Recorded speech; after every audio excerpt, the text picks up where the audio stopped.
जो ऊपर हमने याद किया है उसको अपन दो ट्रिक के माध्यम से समझ लेते हैं। तो मैं ट्रिक के आधार पर आपको समझाने का प्रयास करूंगा। कुछ ट्रिक्स बनाए हैं मैंने। नमस्कार दोस्तों, मैं विनोद वाकुल एक बार फिर से आप सभी का हमारे YouTube चैनल दैनिक स्टडी पॉइंट में स्वागत है। आज की वीडियो सभी विद्यार्थियों के लिए इम्पोर्टेंट होने वाली है।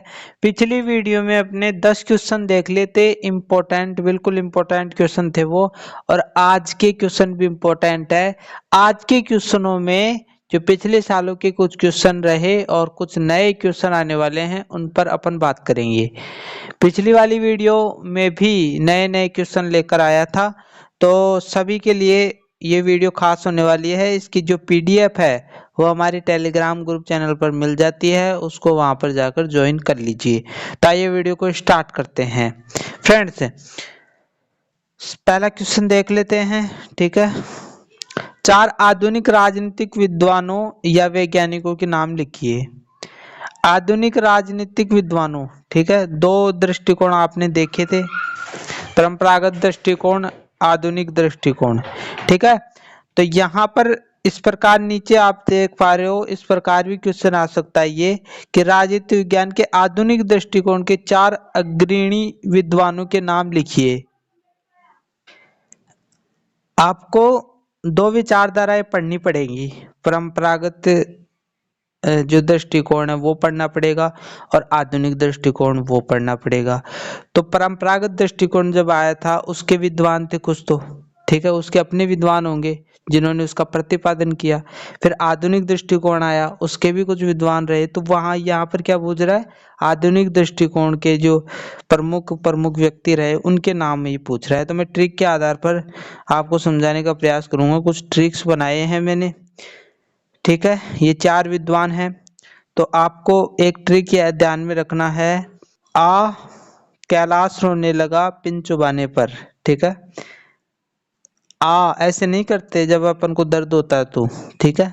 तो कैलाश की किसी ने पिन चुबा दी और फिर वो रोने लगा। तो ये हर शब्द का अर्थ है, नहीं, जो शब्द है उसमें अक्षर है उसका सबका अर्थ है और इसी से अपन नाम निकालने का प्रयास करेंगे, ठीक है। शुरू में आ दिख रहा है ना, उसका अर्थ क्या है, आधुनिक दृष्टिकोण, यानी आधुनिक दृष्टिकोण के विद्वानों के नाम इसमें अपन याद कर रहे हैं, ठीक है। कंफ्यूज नहीं होगा। जब आप परंपरागत दृष्टिकोण को विद्वान पढ़ोगे तो ये कंफ्यूज नहीं होगा, ठीक है। कैलाश में के का मतलब क्या होगा, कैटलिन। कैलाश में ला जो है उसका मतलब है लासफेल, और फिर ये जो स है ना वो मौन रह जाएगा, इसका कोई अर्थ नहीं होगा, ठीक है। तो दो विद्वान तो अपन लिख लें, कैटलिन, लासफेल।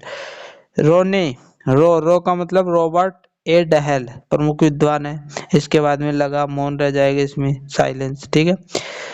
पिन यानी पी का मतलब क्या होगा, पिनोक, ठीक है। तो 4 विद्वान आप ध्यान में रखना, कैटरीन, लासफेल, रॉबर्ट ए डहल, पिनोक, ठीक है। तो एक क्वेश्चन ये बन जाएगा। इसके बाद में दूसरा क्वेश्चन है, राजनीति विज्ञान के परंपरागत दृष्टिकोण की 2 विशेषताएं लिखिए, ठीक है। तो परंपरागत जो दृष्टिकोण रहा उसकी अपन को विशेषता बतानी है। पहली विशेषता है, परंपरागत राजनीतिक दृष्टिकोण में राजनीतिक व्यवस्थाओं के बारे में कोई कल्पना मस्तिष्क में कर ली जाती है और फिर उस कल्पना को रचनात्मकता का रूप दिया जाता है। परंपरागत जो राजनीतिक जो दृष्टिकोण हुआ, आपको शब्द से पता चल रहा है कि परंपरा यानी पुरानी विचारधारा है, और जो पुरानी विचारधारा रही वो उसमें क्या किया जाता था कि कल्पना की जाती थी कोई चीज पर, और कल्पना दूर दूर की कल्पनाएं की जाती थी। कल्पना करने के बाद में रचनात्मकता यानी उसको वास्तविकता देने का प्रयास किया जाता था, ठीक है। रचनात्मकता का अर्थ क्या होता है, किसी वस्तु को, किसी कल्पना को अपन जो वास्तविकता में बदल देते हैं ना, तो उसे रचनात्मकता कहते हैं, ठीक है। तो इजी सा हो जाएगा आपके लिए।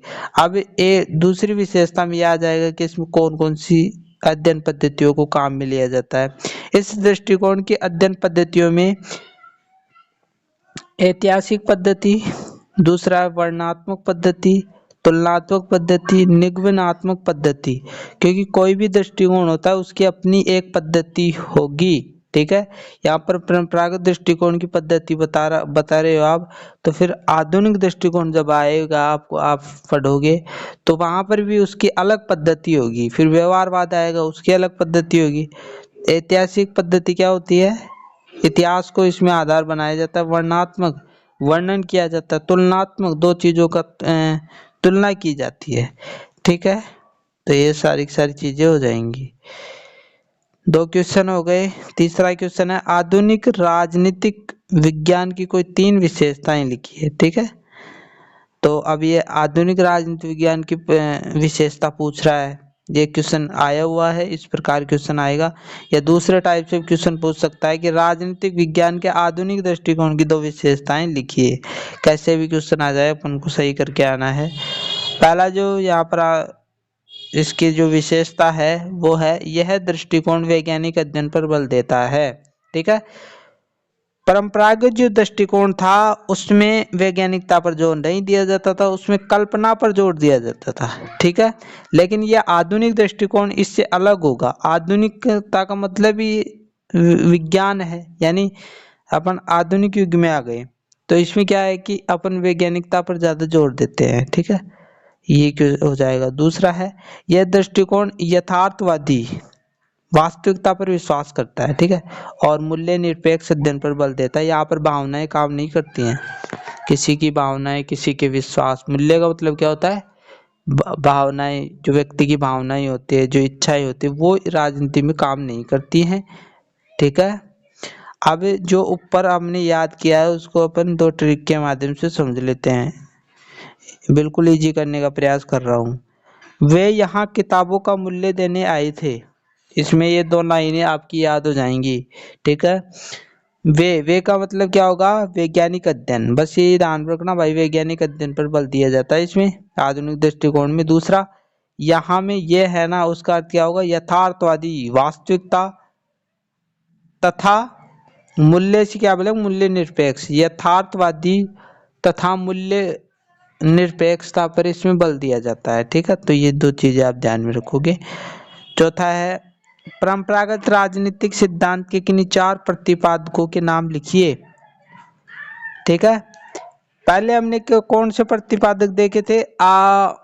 कैलाश को पिन चुबाने पर दर्द हुआ, ऐसा कुछ ट्रिक देखा था हमने। तो वो किसका था? आधुनिक राजनीतिक सिद्धांत का हमने देखा था। और ये क्वेश्चन इस प्रकार भी आ सकता है, राजनीतिक शास्त्र के परंपरागत दृष्टिकोण के 4 विद्वानों के नाम लिखिए। ये पूरा सीक्वेंस में चलेगा, सुकरात, प्लेटो, अरस्तु और सिसरो। तो ये तीनों नाम तो आप ध्यान ऐसे रख लोगे। सुकरात का शिष्य कौन था? प्लेटो। प्लेटो का शिष्य कौन था? अरस्तु। तो ये एक सीक्वेंस में चलेगा।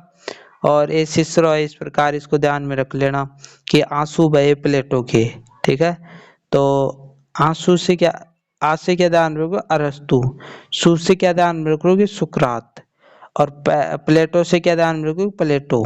और ये जो स है ना, इससे एक और निकल जाएगा, सिसरो हो जाएगा।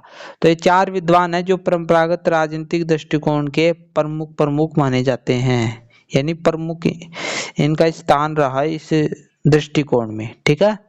तो बिल्कुल इजी तरीके से देख लो, ज्यादा यानी हर चीज की मैं ट्रिक बनाने का प्रयास कर रहा हूँ ताकि ये चीजें आपको याद हो सके। आगमनात्मक पद्धति का अर्थ बताइए। आगमनात्मक अध्ययन पद्धति क्या है, इसका अर्थ बताइए। एक निगमनात्मक पद्धति होती है, ठीक है। तो यहाँ पर आगमनात्मक पद्धति का अर्थ पूछा है।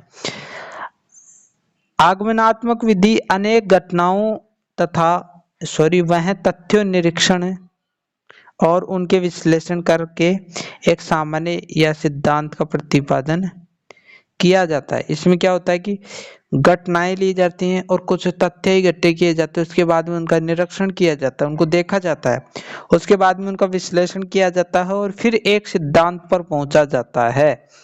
तो यही चीज है, यही आगमनात्मक पद्धति कहलाएगी, ठीक है। फिर उसके बाद में व्यवहारवाद क्या है, ठीक है। व्यवहारवाद कब आया था? जैसे परंपरागत और आधुनिक दृष्टिकोण जैसे ही आया उसके जस्ट बाद में आया था व्यवहारवाद। क्योंकि ये जो आधुनिक दृष्टिकोण है ना, इसमें काफी सारी बुराइयां थी, उसमें जो टारगेट रखे गए जो परंपरागत और आधुनिक में, वो पूरे नहीं हो सके, इसलिए इस व्यवहारवाद को लाया गया था। ठीक है, इसमें यहाँ पर क्या है, आंसर देखिए, रॉबर्ट डहल के अनुसार व्यवहारवादी क्रांति, इसी को क्या बोलते हैं, व्यवहारवादी क्रांति बोलते हैं। ठीक है, तो व्यवहारवादी क्रांति परंपरागत राजनीतिक विज्ञान की असफलताओं के प्रति असंतोष का परिणाम था। मैंने अभी अभी आपको बताया कि जो परंपरागत राजनीतिक विज्ञान रहा उसमें कुछ टारगेट रखे गए, क्योंकि कोई भी दृष्टिकोण आता है तो उसके कुछ टारगेट होते हैं, वो लक्ष्य पूरे नहीं हो सके, यानी वो असफल हो गया। कौन? परंपरागत राजनीतिक दृष्टिकोण। उस असफलता के बाद उस असंतोष को दूर करने के लिए ये जो व्यवहारवाद है ना वो आया था। इस क्रांति का उद्देश्य राजनीति विज्ञान को अधिक वैज्ञानिक बनाना था, यानी रूढ़ियों पर विश्वास न करके इसको वैज्ञानिक बनाना था। ठीक है, अर्थात व्यवहारवाद एक बौद्धिक क्रांति थी जो परंपरागत राजनीतिक दृष्टिकोण की कमियों को दूर करने के लिए आई थी। ठीक है, तो परंपरागत राजनीतिक दृष्टिकोण था और आधुनिक दृष्टिकोण था, उसमें बुराइयां थी, तभी तो ये ऐसा पुल हुआ ना। तो इन बुराइयों को दूर करने के लिए व्यवहारवाद आया, और फिर व्यवहारवाद में भी कुछ कमियां रह जाएंगी तो फिर उत्तर व्यवहारवाद आएगा। तो ये है ना जो क्रम से आ रहे हैं। ठीक है, इसके बाद में 7वां है, डेविड स्टर्न ने व्यवहारवाद की कौन सी बौद्धिक आधारशिला बताई है। ठीक है, डेविड स्टर्न के अनुसार बताना है अपन को। अथवा में इस प्रकार भी क्वेश्चन आ सकता है, व्यवहारवाद के प्रमुख 4 लक्षण लिखिए। लक्षण का मतलब विशेषता होती है, और या इस प्रकार भी क्वेश्चन आया हुआ है ये क्वेश्चन। ठीक है, डेविड स्टर्न का मुख्य प्रतिपादित व्यवहारवाद की कोई 4 विशेषताएं लिखिए। तो यहाँ पर कॉलेज में है ना जो 12th की तरह नहीं है, यहाँ पर जो क्वेश्चन रिपीट होते हैं पिछले सालों के। ठीक है, तो यहाँ पर एक ट्रिक बनाया गया है, उससे आप आसानी से याद रख लोगे। निशा एक लड़की है। ठीक है, निशा तक पहुंचने के लिए प्रमाण देने होंगे, और ये नीचे क्या लिख रखा है इंग्लिश में, मूव। ठीक है, तो एक लड़की थी और एक प्रेमी था। तो जो प्रेमी है ना वो दोनों एक दूसरे से बहुत प्रेम करते थे। तो उसने अपने निशा के जो पापा थे ना उनसे हाथ मांगा कि मेरी से शादी करा दो, और हर प्रेमी की इच्छा होती है। ठीक है ना, तो उसके पापा से बोला, तो उसके पापा ने कहा कि निशा तक पहुंचने के लिए, निशा से शादी करने के लिए आपको प्रमाण देने होंगे कि आप अच्छे हो या बुरे हो, आपकी नौकरी लगना पड़ेगा, ऐसे कुछ हुआ होगा, इस पर मैं जाना नहीं चाहूंगा। और मुंह का मतलब चला जाए यहाँ से। ठीक है, पहले प्रमाण लेके आया उसके बाद में। तो नी का मतलब क्या होगा, नियमन, पहली जो विशेषता है इसकी, नियमन। सा का मतलब वो दूसरा वाला स हो जाएगा इसका, सत्यापन। तक का मतलब तकनीकी का प्रयोग। ठीक है, प्रमाण, इससे क्या होगा, परिमाणीकरण। ठीक है, थोड़ा सा हिंट चाहिए हमें बस, फिर याद कर लेंगे अपन। मूव, मूव का मतलब क्या होगा, ये जो मूल्य में मूव है ना इससे स्टार्ट हो जाएगा, मूल्य निर्धारण। ठीक है, वह का मतलब क्या होगा, आधा वह है तो व्यवस्थित अध्ययन, और बाकी की चीजें दो अपन वैसे याद कर लेंगे, शुद्ध विज्ञान। और 8वां है मानव जीवन का एकीकृत अध्ययन। ठीक है, तो ये कुल 8 विशेषताएं आपके सामने है, बिल्कुल इजी तरीके से आप याद कर लोगे इनको।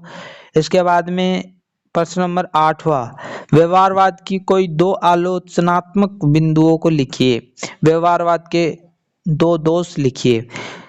कोई भी विचारधारा है, चाहे परंपरागत हो, चाहे आधुनिक हो, चाहे व्यवहारवाद हो, चाहे उत्तर व्यवहारवाद हो, कोई भी सिद्धांत आता है तो उसमें कुछ कमियां रह जाती हैं और उसकी आलोचना फिर विद्वान कर देते हैं, क्योंकि इसके विपक्ष में भी तो कोई होता है ना।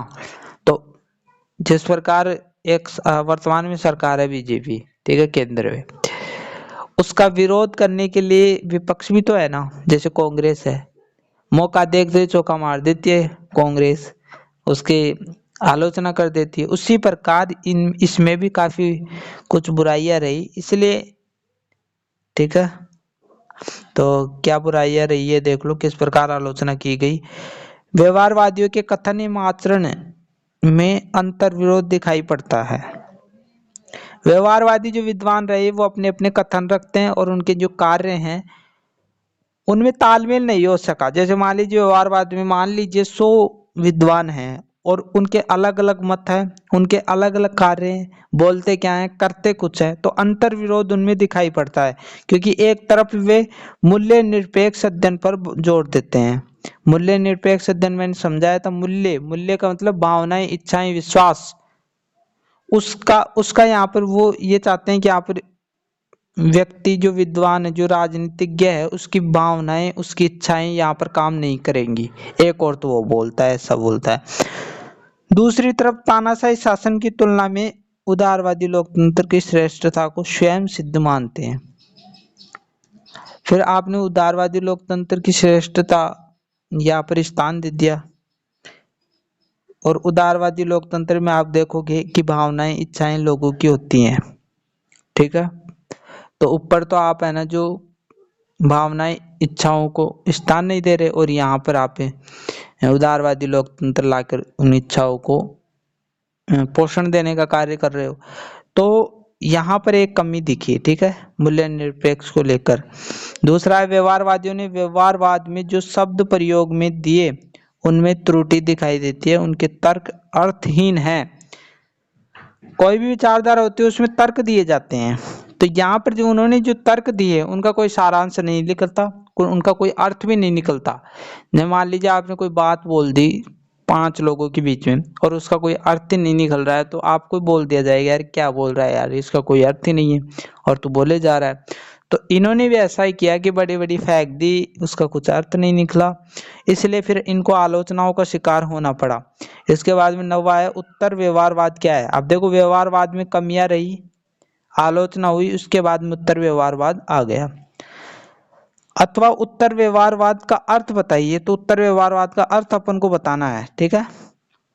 उत्तर व्यवहारवाद एक ऐसी क्रांति है जिसमें परंपरागत राजनीतिक दृष्टिकोण व्यवहारवाद की कमियों को दूर करके उनमें तालमेल बैठाने का प्रयास था। यहाँ पर वही बात आ रही है। अब क्या हो रहा है कि परंपरागत में कमियां रह गई, उसके बाद में व्यवहारवाद है उसमें भी कमी रह गई, तो इनकी जो कमियां थी ना, इनको दूर करने के लिए फिर ये उत्तर व्यवहारवाद आया और उस इन दोनों विचारधाराओं में तालमेल बैठाने का प्रयास किया। राजनीतिक दृष्टिकोण और व्यवहारवाद में तालमेल बैठाने का इस दृष्टिकोण ने प्रयास किया।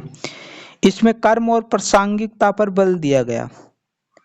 इसमें कहा गया कि व्यवहारवाद की तरह आप है ना जो कथन ही मत देते रहो, क्योंकि व्यवहारवाद के जो विद्वान थे ना उन्होंने बड़ी बड़ी फेंक दी और काम करते नहीं थे।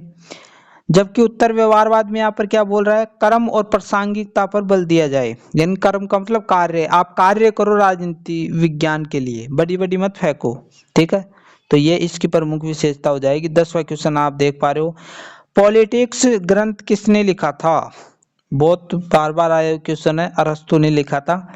नीचे एक बुक और ध्यान में रख लेना, प्लेटो ने रिपब्लिक ग्रंथ की रचना की, बस, ठीक है। रिपब्लिक ग्रंथ में इन्होंने आदर्श राज्य के बारे में बताया कि एक राज्य कैसा होना चाहिए। तो फ्रेंड्स आज की वीडियो में इतना ही, आशा करता हूँ आपको बढ़िया तरीके से समझ में आया होगा। मिलते हैं नई वीडियो के साथ, तब तक के लिए थैंक यू।